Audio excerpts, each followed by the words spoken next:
مساء الخير واللهم صل وسلم وبارك على سيدنا محمد. تعال نشوف اول تعليق في الاستوديو بعد نهايه مباراه المغرب والسنغال. شكرا للزميلين عصام الشوالي وجواد بد.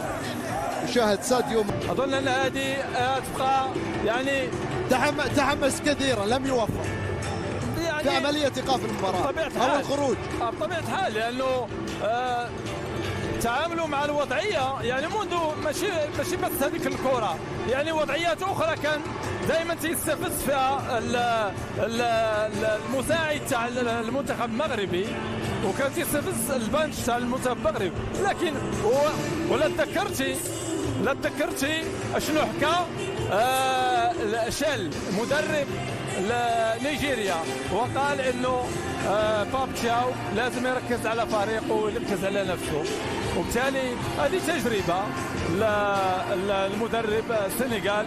هنيئا له، نتمنى له التوفيق مستقبلا. تعال نشوف اول تعليق من جمال السلامي بعد نهايه مباراه المغرب والسنغال. رائعه مميزه من قبل لاعبي منتخب السنغال في اهداء ساديو ماني شارة القياده وحمل الكاس. يعني ساديو ماني يستحق شارة القياده، قائد حقيقه بمعنى الكلمه، قائد معناه اعتقد انه كان اليوم حاسم في انقاذ سمعه الكره الافريقيه في اعاده فريقه منتخب السنغال للمباراه، فبرافو لساديو ماني خلقا واخلاقا وكذلك على مستوى كره القدم هو من افضل اللاعبين الافارقه. اضافه لهذا الجيل ساديو ماني حقق الكاس الافريقيه سابقا وحقق هذه الثانيه بالنسبه لي. اجمالا المنتخب السنغالي كان جيد في مباراه اليوم، كان يستحق الانتصار لولا نوعا ما النهايه نوعا ما السيئه الذي لم نرد ان تكون في الاخير. هنالك حكم اخذ قرار انا اليوم ولابد ان تكون فيه روح رياضيه. على كل حال هارد لك المنتخب المغربي لابد ان يعود اقوى في المستقبل. المنتخب السنغالي على المستوى الذهني كان اقوى، فنيا كان كذلك جيد جدا، واستطاع ان يحقق هذا اللقب الذي كان يحارب عليه هو المنتخب المغربي لفترات، بس المغرب كانت اطول. بكل الاحوال هذه احكام كره القدم، دائما هنالك رابح وهنالك خاسر. المنتخب المغربي حضر بشكل جيد للبطوله، لعب البطوله بشكل جيد، الجماهير كانت تنتظر بالتتويج، جانبهم الصواب.